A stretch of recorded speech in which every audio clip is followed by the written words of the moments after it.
Muchas gracias. Buenas tardes. Muchas gracias por la invitación a la institución y al laboratorio Fresenius. Bueno, como decía Patricia, yo les voy a hablar sobre lo más reciente que hay en la evidencia del uso de estas dos vitaminas en el uso del paciente crítico. ¿Ya? A modo de introducción, vamos a hacer a modo de repaso vamos a repasar algunos antecedentes sobre el manejo nutricional en general de los pacientes críticos. ¿Ya? Sabemos que actualmente las recomendaciones para el paciente crítico son específicas para este tipo de paciente, dado el perfil nutricional que poseen, y dentro de lo que más se puede destacar o recoger de las guías de manejo clínico más relevante actualmente, por ejemplo, la guía de nutrición clínica para paciente crítico de la ESPEN del año 2018, nos recomiendan siempre el inicio de la nutrición enteral precoz, ¿verdad? Esto con el objetivo, por una parte, de mantener la indemnidad del tubo digestivo, mantener su funcionalidad, ¿cierto? Tanto más allá de la función digestiva y de absorción de nutrientes, también para promover la función inmunológica del enterocito. Se ha estudiado que gran parte de la síntesis de inmunoglobulina se produce en el intestino delgado. Además, al mantener la funcionalidad del intestino delgado, evitamos la translocación bacteriana y por ende el riesgo de infección en el paciente crítico, que es una problemática muy común en este tipo de pacientes. ¿Ya? Y entre otros beneficios que también se puede destacar gracias al uso de las incretinas, ¿cierto? Se puede optimizar, por ejemplo, el control glicémico, el perfil lipídico, entre otros beneficios. ¿Ya? Esto es importante y tiene alguna relevancia según lo que vamos viendo más adelante en la presentación. Por ende, las guías actualmente recomiendan que el inicio sea, ojalá, en las primeras 48 horas desde el ingreso a la UCI, ya sea al menos a una velocidad trófica. Y además, incluso hay que, de todas maneras, considerar que el paciente logre algún nivel de estabilidad hemodinámica. ¿Ya? Esto es un concepto muy amplio, ¿cierto? No guiarnos solo por algunos de los indicadores, y aquí es fundamental el trabajo multidisciplinario y con el equipo médico para definir el momento más óptimo del inicio de la nutrición enteral, en este caso a nuestro paciente, para evitar complicaciones que pueden ser muy severas, sobre todo en estados muy agudos o de shock propiamente tal. Por mencionar alguno, podemos producir algún tipo de isquemia intestinal, en el peor de los casos, que puede terminar incluso en complicaciones de tipo ya quirúrgico. Dicho esto, también podemos mencionar algunas recomendaciones en relación al requerimiento nutricional de los pacientes críticos. Por ejemplo, sabemos que los pacientes críticos tienen requerimientos nutricionales, particularmente proteicos, más aumentados que otro perfil de paciente. Esto asociado al hipercatabolismo proteico que se produce, producto de la inflamación severa a la que está sometido el paciente crítico, producto de la injuria, ya sea cual en la que haya sido sometido el paciente crítico. Y además, en general, los pacientes críticos, dada la complejidad de los cuadros, muchas veces ya acumulan algún nivel de deuda calórica previa, incluso a veces al ingreso a la UCI, tanto sean ingresos a la UCI extra o intrahospitalario. Entonces, por todo esto, siempre se pretende o se intenta sobreponerse por sobre esas pérdidas o deuda que tenemos en nuestro paciente crítico. Entonces, en relación a esto, al menos la guía ESPEN del año 2018 nos recomienda aportes calóricos medidos idealmente por el gold estándar, que es la calorimetría indirecta, donde en la fase más aguda de nuestro paciente se recomienda no entregar más del 70% del requerimiento. Otros métodos pueden estar asociados al volumen de oxígeno o de CO2, que es un dato que podemos tener a veces del ventilador mecánico, y si no, de nuevo, la asesoría junto con el equipo multidisciplinario, el intensivista, el kinesiólogo, ¿cierto? Y esto multiplicado por cierta variable, podemos también obtener un valor muy similar a lo que nos entregaría el calorímetro. De todas maneras, las recomendaciones siguen sugiriendo, en ausencia de estos métodos, el uso de ecuaciones predictivas. En lo personal, y en mi centro al menos, tratamos de utilizar en esta situación la ecuación de Penn State University, dado que, por mencionarle algún tema, podríamos utilizar el mismo volumen por minuto que requiere el paciente en relación a la ventilación mecánica, la temperatura máxima en las últimas 24 horas, entre otras variables que son intrínsecas del paciente crítico. Y si no, las recomendaciones siempre se quedan al final con el uso de métodos factoriales de 20 a 25 kilocalorías por kilo de manera general, haciendo algunas restricciones en caso, por ejemplo, de pacientes con alto riesgo de síndrome de realimentación o donde la hemodinamia o el estado crítico en general del paciente pueda ser muy delicado aún. Respecto a las proteínas, las recomendaciones son un poco más estandarizadas. En las últimas actualizaciones se recomienda 1.3 gramos por kilo al día, en promedio 1.2 a 1.5, en lo personal siempre trato de llegar a 1.5, esto también va a depender mucho del perfil del paciente, ¿cierto? Lo importante de esto, más allá del valor, es hacer un buen análisis, sobre todo en qué tipo de peso vamos a utilizar en el paciente. Peso real, peso total, peso seco, peso estimado, peso ajustado en un paciente obeso, por ejemplo, entre otras variables. Como método también para ajustar un poco este requerimiento proteico, más que para definir el requerimiento propiamente tal, podemos usar algunas mediciones de pérdidas nitrogenadas, ya sea por nitrógeno ureico urinario o nitrógeno ureico total. Esto en conjunto con evaluar el catabolismo del paciente nos va a indicar cuánto es lo mínimo que deberíamos entregar en aporte proteico en un paciente para lograr al menos un balance nitrogenado al menos neutro. La idea es lograr siempre un balance lo menos negativo posible. Van a haber situaciones incluso en que no lo vamos a lograr porque el catabolismo va a superar el aporte que podamos entregar por términos de tolerancia tanto gastrointestinal, metabólica, entre otros. Dicho esto, y ya entrando un poco en el tema, ¿cierto? Algunas generalidades solamente sobre la vitamina C. Sabemos, es conocido por todo en el área, que tiene funciones principalmente antioxidantes, como antiinflamatorio e incluso también como mediador hormonal. Y en el perfil nutricional del paciente crítico propiamente tal, tiene una gran participación en lo que es la regeneración de tejidos, en la síntesis de colágeno, en la protección endotelial, ¿cierto? Y manteniendo la función de barrera, como por ejemplo en el mismo enterocito, en la barrera intestinal. Además tiene funciones inmunológicas asociadas también al metabolismo del hierro, ¿cierto? Del ácido fólico, y también tiene una participación en el manejo del estrés metabólico del paciente crítico asociado a la síntesis de cortisol, de catecolaminas, que son fundamentales para lograr un buen manejo hemodinámico del paciente crítico, que como decía anteriormente es lo que debemos lograr, algún tipo de estabilidad hemodinámica para poder iniciar al menos la alimentación en el paciente crítico independiente de la vía de alimentación. Junto con ello, también es importante comprender algunos mecanismos de homeostasis del paciente de la vitamina C, principalmente que se dan en el paciente crítico, y este está, según la literatura, fundamentado en 4 pilares fundamentales. Primero, a nivel intestinal, la absorción estaría mediada por transportadores que son dependientes de sodio. Asimismo, a nivel renal, a nivel posterior a la filtración glomerular, existe una reabsorción que es mediada por los mismos transportadores de sodio. Junto con ello, es importante saber que el consumo a nivel celular es dependiente de otro tipo de transportadores de sodio, todo esto transporte activo, ¿cierto? Y por ende, la excreción urinaria, va a estar un poco modulada por los niveles plasmáticos que exista de vitamina C, ¿ya? Esto es importante saber para determinar, por ejemplo, la vía por la que vamos a administrar la vitamina C en nuestros pacientes. Dicho esto, podemos asumir que los niveles plasmáticos de vitamina C no van a ser siempre el reflejo de los niveles intracelulares. Se produce una situación metabólica muy parecida a lo que ocurre, por ejemplo, con el fósforo en el síndrome de realimentación, donde muchas veces lo que está en el intracelular no es muy similar, digamos, a lo que está en el intravascular, ¿ya? Además, en situaciones de déficit de vitamina C, de déficit objetivado, se ha logrado determinar que la excreción urinaria es restringida con el fin de aumentar estos niveles plasmáticos, independiente del contenido que haya en el intracelular. Y además, como decía en la diapositiva anterior, estos niveles plasmáticos, la absorción intestinal va a estar influenciada por los niveles plasmáticos que existan de vitamina C. Es decir, en niveles plasmáticos relativamente normales, o al menos a niveles casi fisiológicos, la absorción intestinal puede estar un poco frenada dependiendo, además, de la actividad de los transportadores dependientes de sodio. ¿Bien? Respecto al déficit que se puede producir en el paciente crítico, dicho todo lo anterior, hay algunos estudios que han determinado que existe un gran porcentaje de pacientes críticos que pueden tener déficit, ¿ya? En este estudio del año 2017, de 44 pacientes críticos, se determinó que un 68% de los pacientes al menos presentaban hipovitaminosis de vitamina C, ¿ya? Ahí el signo está al revés, pero menor a 23 milimoles por litro. Y de este total, además, un 32% ya presentó una deficiencia algo más severa, menor a 11 milimoles por litro, y esto a pesar de estar recibiendo un soporte nutricional adecuado y ajustado a las recomendaciones que veíamos en las diapositivas anteriores. Esto además se dio mayormente en pacientes sépticos y se asoció, por supuesto, a mayor incidencia de falla orgánica múltiple. En este otro estudio del año 2022 se determinó que niveles de proteína C reactiva, el principal marcador inflamatorio de los pacientes críticos, ya mayor a 10, es decir, muy común en las UCI, puede afectar la homeostasis general de la vitamina C.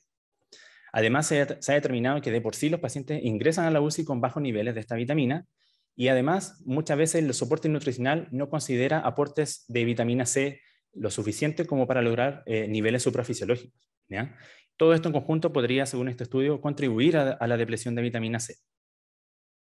En este otro estudio del año 2016 se determinó que existen además muchas pérdidas asociadas a las terapias tanto médicas, quirúrgicas del paciente crítico, como por ejemplo la terapia de reemplazo renal, algunas medicaciones, el uso de drenajes o redistribución, también el uso del ECMO, muy cada vez más digamos, en la palestra en el paciente crítico, podrían contribuir a pérdidas aumentadas.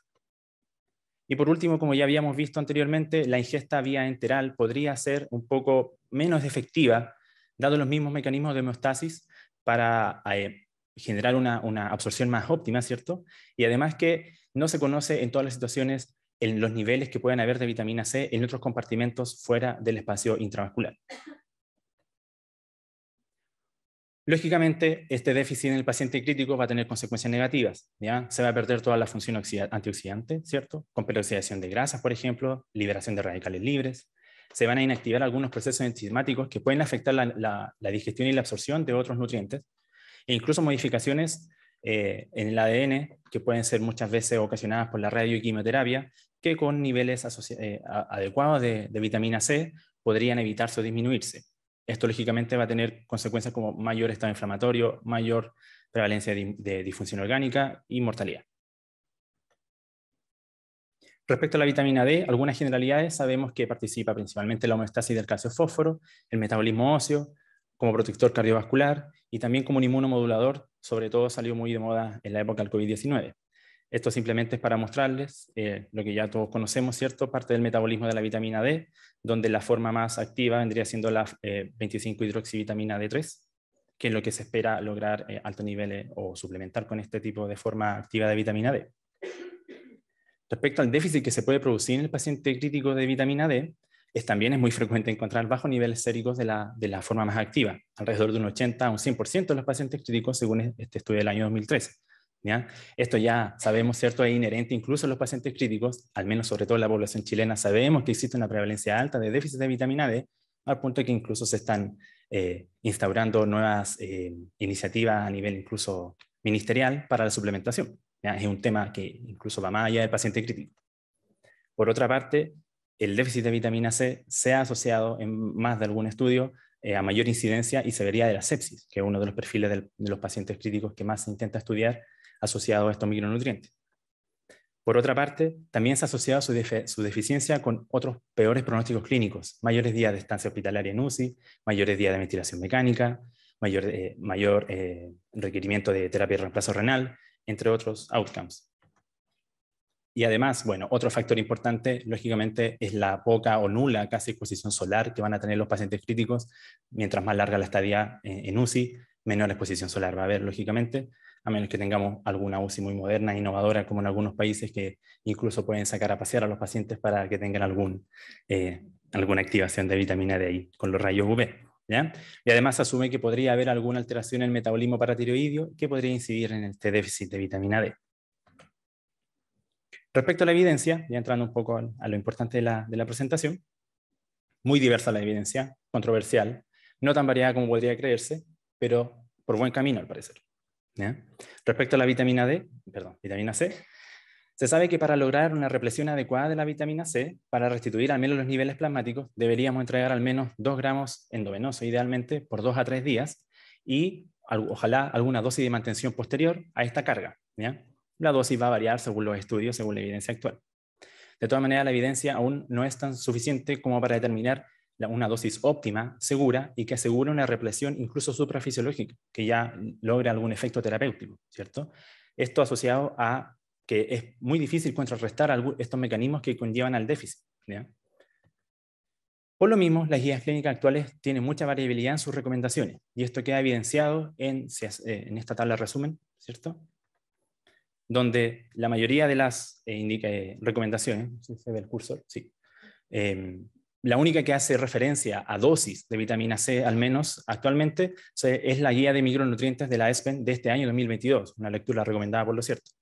Todo el resto de recomendaciones previas, incluso recientes, no hace mucho énfasis o no detallan la dosis, la vía de administración, pero sí se reconoce su beneficio, más que nada asociado al consenso de expertos. Es por esto entonces que alguna evidencia de la vitamina C en sepsis, que es uno de los principales perfiles de pacientes en los que se ha enfocado este tipo de terapia. Aquí yo les muestro un estudio del año 2014, un estudio bastante pequeño de 26 pacientes con sepsis severa que tuvieran al menos alguna disfunción orgánica, y donde la disfunción orgánica y la dosis de vitamina C se administraba en las primeras 48 horas desde la admisión. Se separaron 3 grupos, un grupo placebo con un solo glucosado a baja concentración, un grupo control con 50 miligramos kilo al día endovenoso y otro grupo con 200 miligramos de kilo día también endovenoso. ¿Qué se obtuvo en este estudio al menos? Que el grupo con mayor dosis, el puntaje SOFA, es decir, uno de los puntajes de pronóstico clínico asociado a la sepsis en el paciente crítico, disminuyó más rápido que los otros 2 grupos. Y además, ambos grupos intervenidos con vitamina C, independiente de la dosis, mostraron niveles de PCR, proteína C reactiva, y procalcitonina, marcadores inflamatorios en el paciente crítico, mucho más rápido que en el grupo placebo. Y además se destacó que los niveles de trombomodulina fueron más estables. La trombomodulina es un marcador de la injuria endotelial, que podría tener también un beneficio y una participación nuevamente en la absorción a nivel intestinal de otros nutrientes. En este otro estudio, multicéntrico, de 7 UCIs, por el contrario, mucho más grande que el anterior, con 170 pacientes en total, pero con sepsis y síndrome de distrés respiratorio agudo, donde además este síndrome de distrés respiratorio agudo se presentase en las primeras 24 horas, se separó en 2 grupos. Un grupo placebo, nuevamente con glucosado al 5%, y un grupo control con una dosis de vitamina C de 50 miligramos por kilo cada 6 horas, por un máximo de 96 horas. ¿Qué se encontró aquí? Que nuevamente el grupo control disminuyó la mortalidad a los 28 días, con la comparación que aparece ahí en porcentajes, pero en general no disminuyó el puntaje SOFA. En este otro estudio, mucho más grande, con 872 pacientes con sepsis, ¿cierto? Donde la admisión en la UCI a 24 horas recibieron la carga de vitamina C, pero aquí la diferencia con los otros estudios que les mostré es que el outcome primario no fue solo asociado a mortalidad, sino que se combinó con alguna disfunción orgánica persistente, ya sea alguna disfunción hemodinámica que requiriese drogas vasoactivas, disfunción respiratoria que requiriera ventilación mecánica invasiva, o ya a nivel renal que requiriera alguna terapia de reemplazo renal. Aquí se separó en 2 grupos, un grupo placebo y nuevamente la misma dosis que en el estudio anterior, 50 miligramos kilo por cada 6 horas, por 96 horas máximo, endovenoso. Y este estudio fue un poco más controversial, ya que al día 28 de UCI, en relación al outcome primario, fue mayor la incidencia versus el grupo placebo, ¿ya? Aquí se asume, si bien los autores de este estudio no pudieron aportar mayores antecedentes de cómo explicar este resultado, pero se asume que fue al mezclar el outcome de muerte con disfunción orgánica, que la disfunción orgánica es uno de los motivos en la mayoría de los casos, o al menos lo que ejemplificaron, por lo que lleva al paciente a la UCI, ¿cierto? De todas maneras, posterior a este estudio, hubo una revisión sistemática con metaanálisis, incluyendo el estudio anterior, donde se demostró que aún así la monoterapia con vitamina C se asoció a una disminución significativa de la mortalidad a los 30 días, ¿cierto? Con un récord relativo bien bajo.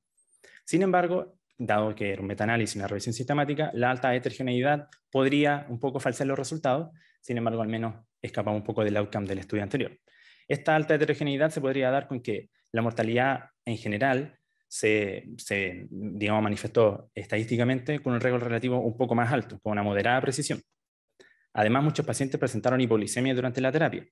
Otros pacientes se encontraban en estado clínico bastante inestable, con niveles altos de ácido láctico, por ejemplo, ventilación mecánica invasiva prolongada nuevamente, y que podrían afectar nuevamente los outcomes clínicos que más se buscan, que es mortalidad, estadia hospitalaria, entre otros. ¿Por qué hago el énfasis en que el estudio anterior demostraba que la monoterapia era importante? Porque han habido otros estudios que han mezclado terapias de antioxidantes y otros componentes, como por ejemplo este estudio del año 2017, un estudio retrospectivo de 47 pacientes donde se utilizó un mix de elementos endovenosos, entre ellos hidrocortisona, vitamina C y tiamina, en pacientes tanto en sepsis severa como en shock séptico propiamente tal. Aquí la mezcla, como dice ahí el talle, de hidrocortisona de 50 miligramos cada 6 horas por 7 días, vitamina C 1,5 gramos cada 6 horas por 4 días, y tiamina 200 miligramos cada 12 horas por 4 días, versus un grupo donde solo hubo aporte de hidrocortisona y a discreción del médico tratante, demostró que en el grupo intervenido hubo menor mortalidad, 8,5% versus 40%, hubo menor tiempo de requerimiento de drogas vasoactivas, y una mejoría en el puntaje SOFA a las 72 horas. ¿Ya? Entonces, con esto igual, algo de beneficio ya se estima que puede haber en el uso de la vitamina C. Sin embargo, otros randomizados que han salido durante el tiempo no han podido demostrar estos efectos. Esto puede ser dado que hay algunos de estos estudios randomizados que pueden ser monocéntricos, ¿cierto? Con n menores, que podrían incidir en los resultados. Hubo otra revisión sistemática de metaanálisis que no demostró efecto en la mortalidad para el mix de antioxidantes, ¿ya? Nuevamente ahí recalcar que puede ser más beneficiosa quizás la monoterapia. Respecto además al COVID-19, haciendo un paréntesis un poco en esto, también se han hecho estudios en relación a la vitamina C y no se ha demostrado mejoría notable en la mortalidad y en días de ventilación mecánica, ¿ya? Sí, en los niveles de presión de oxígeno a nivel sanguíneo, ¿cierto? Y menor necesidad de fracción inspirada de oxígeno en la ventilación mecánica, ¿ya? Y además sí se demostró al menos disminución significativa en los niveles de interleuquina 6, otro marcador inflamatorio muy predominante en la UCIs y de gran relevancia clínica. Otro estudio también del año 2019 mostró que hubo una mejor supervivencia en el grupo intervenido con vitamina C. Todos estos estudios igual son recientes, posteriores a la pandemia, ¿cierto? Por lo que se espera que los estudios que vienen próximamente muestren resultados algo más concretos y con estadísticamente significancia mayor. Otros metaanálisis no han demostrado mayores beneficios, pero por lo mismo, probablemente debido a la heterogeneidad de los pacientes que se han utilizado. Ya actualmente vamos en vías de salida de la pandemia, se han hecho estudios con mezcla de perfiles de pacientes, por lo que esto es cosa de tiempo en la investigación. Respecto a la evidencia de la vitamina D, un poco más acotada quizás, pero no menos relevante, se ha demostrado una tendencia en general, global, a la disminución de la mortalidad con el simple uso de la vitamina D, ¿ya? En este estudio en particular, del año 2021, un estudio prospectivo de un NNO mayor de 36 pacientes, donde se evaluó la mortalidad a los 28 días, demostró que el grupo placebo tuvo mayor mortalidad que el grupo intervenido con vitamina D, ¿ya? Y aquí se utilizó, importante tener en cuenta esto, 300.000 unidades internacionales de vitamina D en una dosis única, ¿ya? Esto tiene la principal relevancia con la heterogeneidad de los estudios. Es por esto que se han hecho varios metaanálisis y algunos estudios que se pueden destacar, vamos a ver a continuación. En este metaanálisis del año 2022 se demostró una menor mortalidad a los 28 días, ¿ya? Se mezcló igual de todas maneras tanto mortalidad hospitalaria como mortalidad en UCI. También es importante destacar eso para tomar en cuenta y tener, digamos, evidencia clara y segura, ¿ya? Entonces, dentro de los metaanálisis que se han hecho, hay algunos estudios más o menos destacables, más que en los resultados, sino en la metodología, ¿ya? Por ejemplo, en este estudio del año 2014 se utilizó vitamina D3 versus un placebo por vía nasogástrica, ¿cierto? Con una dosis única de 540.000 unidades internacionales, más una dosis mensual de 90.000 unidades internacionales por 5 meses. Sin embargo, en este otro estudio se utilizó los mismos grupos, también por la misma vía, pero solo con la dosis única de 540.000 unidades, sin una dosis de mantención posterior, lo cual sabemos puede tener cierta relevancia incluso en la población general de mantener una dosis, una suplementación constante en el caso de que tengamos muchos factores de riesgo de déficit. En este otro estudio, los mismos dos grupos, pero no se especificó la vía de administración. En este estudio se utilizó una dosis de 200.000 unidades internacionales, versus otro grupo con 400.000 unidades internacionales. En este otro estudio se utilizó, en vez de vitamina D3, se utilizó calcitriol versus el placebo, por vía endovenosa, ¿ya? En este estudio se utilizaron 2 microgramos en una dosis única. En este otro estudio, vitamina D versus placebo, intramuscular, la diferencia, ¿cierto? Con 300.000 unidades, perdón, con 300.000 unidades internacionales, ¿ya? Lo destacable de esto es que, más allá de los resultados, importante destacar la heterogeneidad de estos estudios, ¿ya? Aún así, al hacer el metaanálisis que mostraba al principio, se demostró igual mayor beneficio en la mortalidad de los pacientes críticos los 28-30 días. Respecto a la ventilación mecánica y el uso de vitamina D, ha habido una disminución significativa en la duración de la ventilación mecánica en el grupo control con vitamina D.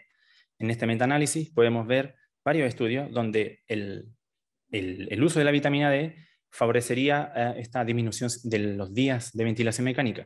Y aquí es importante destacar que se consideraron estudios que se administró la vitamina D tanto vía enteral o vía oral, en el caso que fuese posible, y también en el grupo con intravenosa o intramuscular, ¿ya? Independiente de esto, se podrían haber beneficios en el uso de vitamina D para disminuir la necesidad de ventilación mecánica, ¿ya? Este estudio también es del año 2022. Sin embargo, al separarlos por vía de administración, podemos tener un poco de diferencia en los resultados, ya que al parecer suele ser más efectiva la infusión intravenosa e intramuscular, dado que ha demostrado menor mortalidad a los 28 días, pero no ha demostrado diferencias significativas en mortalidad hospitalaria versus mortalidad en UCI, tampoco en relación a la estadía en UCI. Como conclusiones podemos obtener varias, ¿cierto? Por una parte, pareciera ser razonable lograr al menos niveles normales, fisiológicos, e intentar repletar las potenciales deficiencias que sabemos que pueden ser muy comunes en el paciente crítico de estos dos micronutrientes. Los beneficios son conocidos transversalmente y parecen ser aplicables también al paciente crítico, ¿ya? Hay muchos estudios en camino, ¿ya? Y lo bueno es que vienen estudios en relación al menos a la vitamina C con perfiles patológicos específicos, ¿ya? Disminuyendo, ojalá, la heterogeneidad de los resultados, ¿ya? Hay estudios en relación a síndrome de distrés respiratorio agudo previamente tal, COVID-19, estudios enfocados en gran quemados y en cirugía cardíaca, dado que han habido algunos estudios actuales que demuestran beneficios, pero aún sin resultados estadísticamente significativos. La suplementación con vitamina D podría asociarse en general a una disminución en la mortalidad de los pacientes críticos, ¿ya? Y también en la ventilación mecánica. Pareciera ser que la vía de administración más efectiva, la vitamina D al menos, sería la endovenosa y la intramuscular, también la vitamina C por los mecanismos de hemostasis que les mencionaba en las diapositivas anteriores. Por otra parte, la vitamina D efectivamente podría disminuirse, como les decía, los días de ventilación mecánica y los días de estadía en UCI. Sin embargo, en todos estos metaanálisis siempre hay estudios que pueden interferir un poco en los resultados, quizás en UCI más pequeñas, monocéntricos, con sesgo asociado a las patologías, por lo que es importante siempre generar más estudios que definan mejor, por una parte, el momento de inicio de la terapia, la dosis que vamos a administrar versus la dosis óptima y segura, la duración de esta terapia, como vimos algunos implicaban una dosis única versus otros con dosis de mantención asociada, y la población objetivo. Muchas gracias.